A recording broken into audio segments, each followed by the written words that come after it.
السلام علیکم ورحمۃ اللہ وبرکاتہ۔ دوستو ایک بار پھر قاری حنی ملتانی رحمۃ اللہ علیہ کا بیان لے کر حاضر ہوا ہے۔ چلیے دیر نہ کرتے ہوئے بیان کو شروع کرتے ہیں۔ اگر آج کا بیان پسند آئے تو ہمارے چینل VM انصاری کو سبسکرائب کریں، ویڈیو کو لائک کریں اور شیئر کریں۔ چلیے شروع کرتے ہیں۔ اللہ کے نیک برگزیدہ بندے، مقبول ترین بندے، اللہ والے، اللہ کے ولی، بزرگان دین رحمہم اللہ علیہ مجمعین کے واقعات اور مختصر سے حالات اس نیت سے عرض کر رہا تھا کہ ہمیں بھی اپنے گریبان میں جھانکنے کا موقع ملے، ہم لوگ بھی یہ سوچیں کہ یہ اللہ والے تھے، پیٹ بھی تھا، نفس بھی تھا، بیوی بھی تھی، بچے بھی تھے، پیاس بھی لگتی تھی، بھوک بھی لگتی تھی، کپڑا بھی درکار تھا، سردی گرمی بھی آتی تھی، ان لوگوں نے اللہ کی رضا کیسے حاصل کی؟ نیت میری کسی کی تردید مقصود نہیں، سمجھانے کے لیے کہتا ہوں جیسے سڑک پہ پیدل آدمی چل رہا ہو اور پاس سے کار گزرتی ہے تو دل میں خیال آتا ہے کہ میرے پاس بھی کار ہوتی۔ ان اللہ کے نیک بندوں کو دیکھ کر میں اور آپ کیوں نہیں سوچتے کہ میں بھی اللہ کا نیک بندہ بن جاتا؟ کوٹھی بنگلہ دیکھ کر، لمبا چوڑا کاروبار کارخانہ دیکھ کر آدمی کے دل میں آتا ہے یارو یہ کارخانے دار ہے، میں اس کا مزدور ہوں۔ تیرے دل میں یہ بات کیوں نہیں آتی کہ میں نماز بھی نہیں پڑھتا اور فلانا ساری رات سویا ہی نہیں؟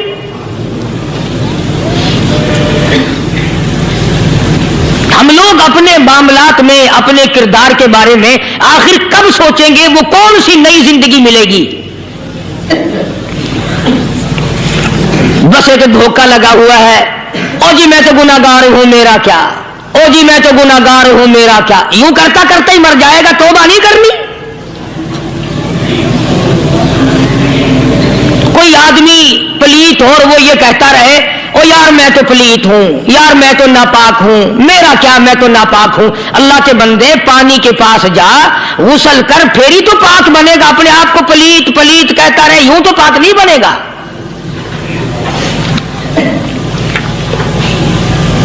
یہ اللہ والے جو ہوتے ہیں آدمی کے اندر کو ٹھیک کرتے ہیں۔ جیسے ڈاکٹر کہتا ہے کہ اگر بلڈ پریشر کے مریض ہو تو نمک نہ کھاؤ، شوگر کے مریض ہو تو میٹھا نہ کھاؤ، باقی کے مریض ہو تو آلو نہ کھاؤ۔ اللہ والا کہتا ہے اگر تمہارے اندر شرک کی بیماری ہے تو خدا کے دروازے کے سوا کہیں نہ جاؤ۔ اللہ والے اندر کا علاج کرتے ہیں، روحانی علاج کرتے ہیں، اس بیماری کا علاج کرتے ہیں جو قبر میں کام آئے گی۔ جب اللہ والوں کی مجلس میں بیٹھو گے تو وہ تمہیں یہ بتائیں گے کہ نبی کی سنتوں کے پھول چھوڑ کر بدعت کے کانٹوں کی طرف نہ جاؤ۔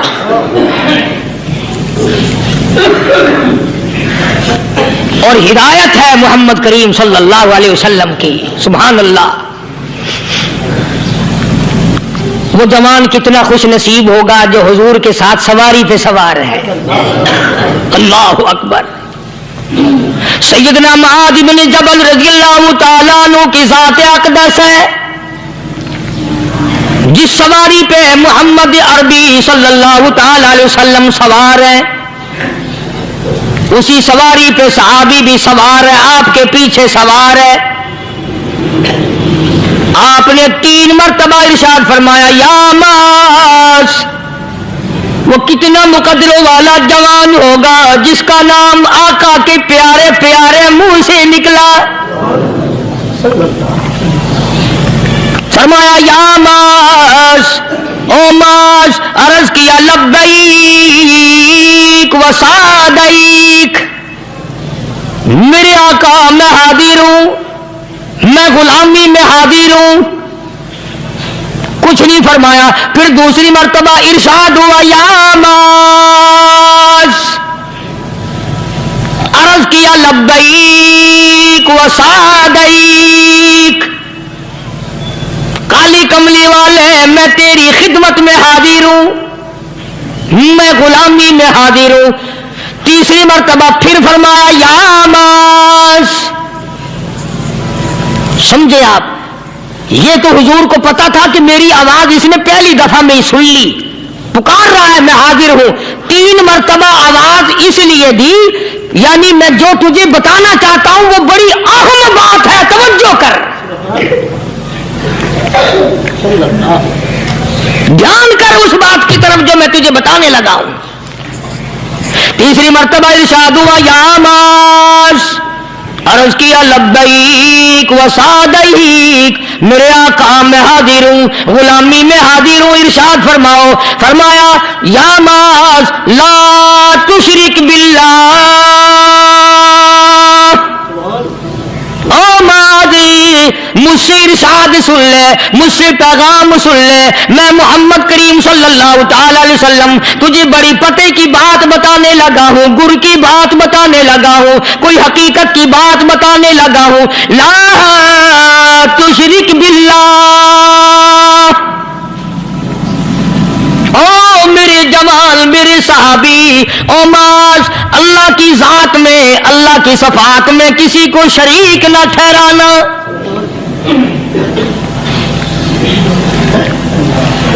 کسی کو بگڑی بنانے والا نہ سمجھنا، کسی کو پریشانی دور کرنے والا نہ سمجھنا، زندہ کرنے والا، مارنے والا، فقیر بنا دینے والا، فقیر کو شہنشاہ بنا دینے والا اس کے سوا کوئی نہیں. چلو ہو گئی بات، فرما دیا آپ نے کہ شرک نہ کرنا.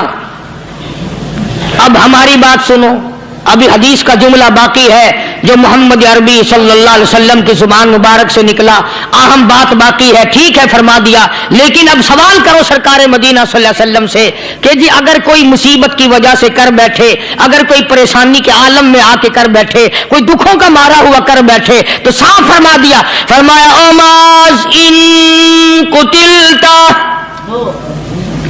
اگرچہ تجھے قتل کر دیا جائے، تیرا ٹکڑا ٹکڑا کر دیا جائے، تیرا قیمہ بنا دیا جائے، اس سے بھی سخت بات آگے فرمائی او حرقتا، چاہے تجھے جلا کر خاک کر دیا جائے، تیرا قیمہ بنا دیا جائے، تجھے جلا کر راکھ بنا دیا جائے، کسی حال میں بھی تجھے شرک کرنے کی اجازت نہیں. اور ایک اور بات میرے سے سن کر پکا کے لے جاؤ، چوری کرنے والا ساری عمر چوری کرتا ہے، لیکن کبھی ایسا دن اس کی زندگی میں نہیں آیا ہوگا جب وہ یہ کہے کہ میں عبادت کر رہا ہوں. لاکھ چوری کی ہو یہ کہے گا کہ میں گناہگار ہوں. چوری کا اپن چلو تمہارے منہ پہ نہیں کہے گا، دل میں کہے گا. زنا کرنے والا کبھی نہیں کہتا کہ میں گناہ نہیں کرتا، شراب پینے والا کبھی نہیں کہتا کہ میں گناہ نہیں کرتا، حرام کھانے والا، رشوت لینے والا کبھی نہیں کہتا کہ میں گناہ نہیں کرتا. شرک ایسا گناہ ہے، ایسی گمراہی ہے، اس کو بندہ گناہ سمجھ کر نہیں عبادت سمجھ کے کرتا ہے. اور ارشاد فرمایا محمد عربی صلی اللہ علیہ وسلم نے کہ شرک کرنے والے کو توبہ کی توفیق نہیں ہوتی. وہ اس کو برا سمجھے تو توبہ کرے، جب وہ اس کو برا سمجھتا ہی نہیں تو گناہ سمجھتا ہی نہیں تو توبہ کہے کی کرے گا وہ. میں عرض کر رہا تھا کہ یہ جو اولیاء کرام ہیں، بزرگان دین ہیں، اللہ والے ہیں، یہ شرک کی لعنت سے آدمی کو بچانے کے لیے ساری زندگی کوشاں رہتے ہیں. حدیث پاک میں آتا ہے، ارشاد فرمایا محمد کریم صلی اللہ علیہ وسلم نے کہ جب آدمی گناہ کرتا ہے، فرمایا ان فی الجسد لمضغۃ اذا صلحت صلح الجسد كله واذا فسدت فسد الجسد كله الا وهي القلب او كما قال النبي صلی اللہ علیہ وسلم. ارشاد فرمایا آدمی کے بدن میں ایک گوشت کا ٹکڑا ایسا ہے کہ جب وہ ٹھیک ہو جائے تو سارا بدن ٹھیک ہو جاتا ہے، جب وہ بگڑ جائے تو سارے بدن کا نظام بگڑ جاتا ہے. الا وہی القلب، سرکار مدینہ صلی اللہ علیہ وسلم نے فرمایا وہ دل ہے. دل آدمی کا سنور جائے تو سارا کچھ سنور گیا، دل بگڑ گیا تو سب کچھ بگڑ گیا. ریاکاری دل سے پیدا ہوتی ہے، تکبر دیکھنے میں نہیں آتا، دل میں پیدا ہوتا ہے. فخر دل میں پیدا ہوتا ہے، عجب اور خودبینی دل میں پیدا ہوتی ہے. تو آقا مدنی صلی اللہ علیہ وسلم نے فرمایا کہ آدمی کا دل جو ہے وہ سفید ہوتا ہے، بالکل سفید ہوتا ہے۔ جب بندہ گناہ کرتا ہے تو ایک چھوٹا سا سیاہ کالا نقطہ اس کے دل پہ لگ جاتا ہے، پھر دوسرا گناہ کرتا ہے، پھر دوسرا نقطہ لگ جاتا ہے، پھر تیسرا گناہ کرتا ہے، پھر تیسرا نقطہ دل پہ لگ جاتا ہے، حتیٰ کہ اس کا دل سارا کالا ہو جاتا ہے۔ اور جب سارا دل کالا ہو جاتا ہے تو اس کے دل کے اندر پھر حق سمجھنے کی گنجائش نہیں رہتی، پھر وہ اتنا بگڑتا ہے کہ خلاف شرع کام کو وہ عبادت کہتا ہے، پھر وہ ڈھول دھماکے کو عبادت کہتا ہے، پھر وہ چمٹا کھڑکانے کو عبادت کہتا ہے، پھر وہ نشہ کرنے کو عبادت کہتا ہے، پھر وہ نماز نہ پڑھنے کو عبادت کہتا ہے، پھر وہ قرآن کے قریب نہ آنے کو عبادت کہتا ہے۔ حالانکہ بزرگوں کا یہ طریقہ کار نہیں۔ سائیں توکل شاہ صاحب سب کا جو رحمت اللہ علیہ، امبالے شہر میں مزار ہے، حضرت کے واقعات میں لکھا ہے کہ جب کوئی عالم، جب کوئی قاری، جب کوئی بزرگ قرآن پڑھتا یا کچھ بیان کرتا، اگر قرآن پڑھتا غلطی کرتا، ہاں یہ بات سمجھ لو کہ سائیں شاہ صاحب جو تھے ان پڑھ تھے، عالم نہ تھے، پڑھے ہوئے نہیں تھے، لیکن اگر کوئی قرآن کی آیت غلط پڑھتا تو سائیں شاہ صاحب جو تھے وہ کہتے کہ تو نے غلطی کی ہے، اور اگر کوئی حضور کریم صلی اللہ علیہ وسلم کی حدیث پاک پڑھتا اس میں تو غلطی کر دیتا تو شاہ صاحب فرماتے کہ تو نے غلطی کی ہے۔ تو ایک دن مولویوں نے، عالموں نے، قاریوں نے مشورہ کر لیا اور کہنے لگے آؤ شاہ صاحب سے پوچھیں گے کہ ان کو یہ پڑھے ہوئے تو ہے نہیں، ان کو پتہ کیسے چلتا ہے، آیت غلط پڑھی گئی، حدیث پاک غلط پڑھی گئی، ان کو پتہ کیسے چلتا ہے؟ تو اللہ والے کی خدمت میں پہنچے اور جا کے یہ سوال کر دیا، اللہ والے سے یہ سوال کر دیا۔ آپ سب سبحان اللہ کہو تو میں آگے جواب بتاؤں۔ اللہ اکبر، اللہ اکبر، کیا شان ہے اللہ والوں کی۔ فرمایا تم نہیں جانتے جب کوئی قاری قرآن صحیح پڑھتا ہے، عالم حدیث پاک صحیح بیان کرتا ہے، میں دیکھتا ہوں، میری آنکھوں کو نظر آتا ہے، اس کے سر سے لے کر آسمان تک نوری فرشتوں کی قطار بند جاتی ہے، اور جب وہ غلطی کرتا ہے تو وہ قطار ساری رخصت ہو جاتی ہے، وہ قطار ساری چھٹی کر جاتی ہے، میں سمجھ جاتا ہوں کہ کوئی غلطی ہوئی ہے۔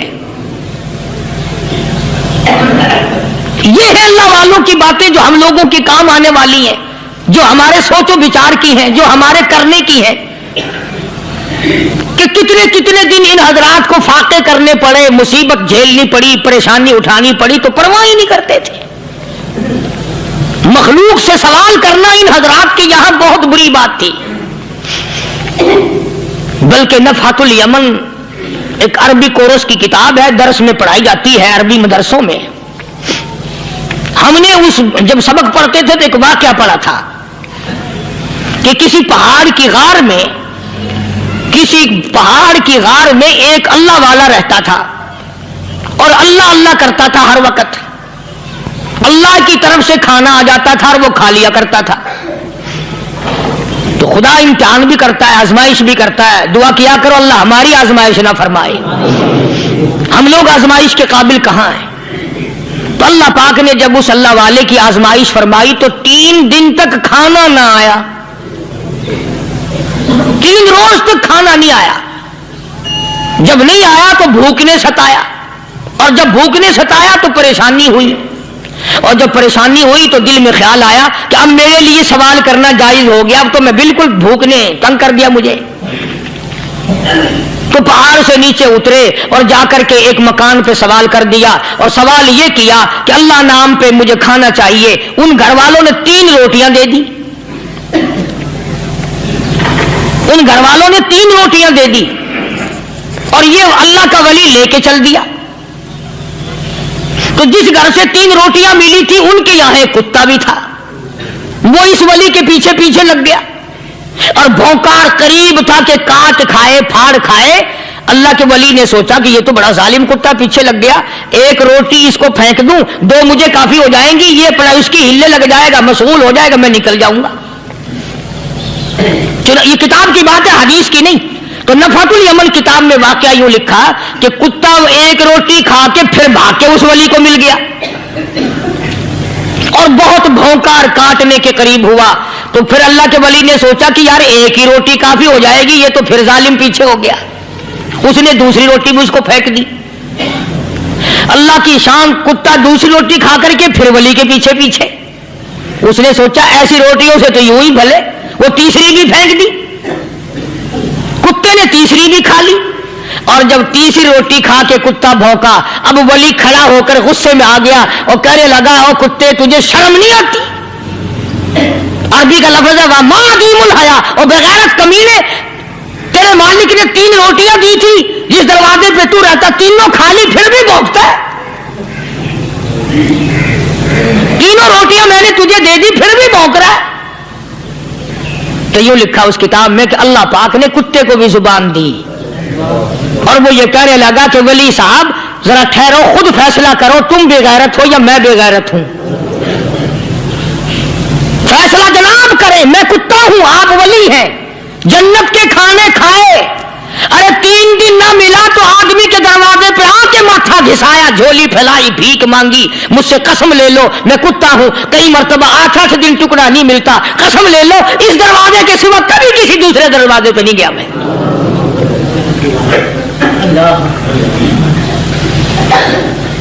تجربہ کر لو، 3 دن کتے کو ٹکڑا ڈالو، چوتھے دن دم ہلا کر تمہارے پاؤں میں لٹے گا۔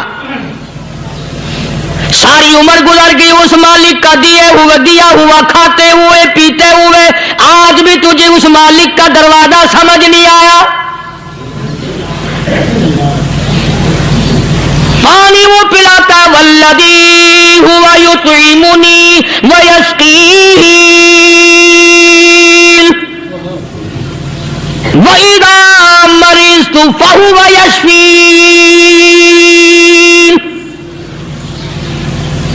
کتنا کھلاتا ہے، کتنے اعلیٰ درجے کے کھانے کھلاتا ہے، طرح طرح کے کھانے کھلاتا ہے، پالا اس نے، سنبھالا اس نے، زندگی اس نے دی، اولاد اس نے دی، خوبصورت بیوی اس نے دی، گھر آباد اس نے کیا، تھوڑی سی پریشانی آ گئی، اب جا کے قبر کے سامنے جھکا کھڑا ہے، اس مالک سے میرا کام نہیں چلا، او 4 گز زمین میں پڑنے والے، تو میری حاجت روائی کر دے۔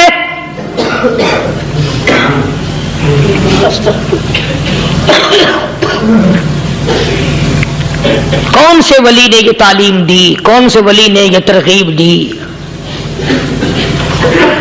خواجہ قطب الدین بختیار کاکی رحمت اللہ علیہ، بابا فرید الدین شکر گنج رحمت اللہ علیہ کا پیر ہے۔ اتنے اللہ والے لوگ تھے، اتنے اللہ والے لوگ تھے۔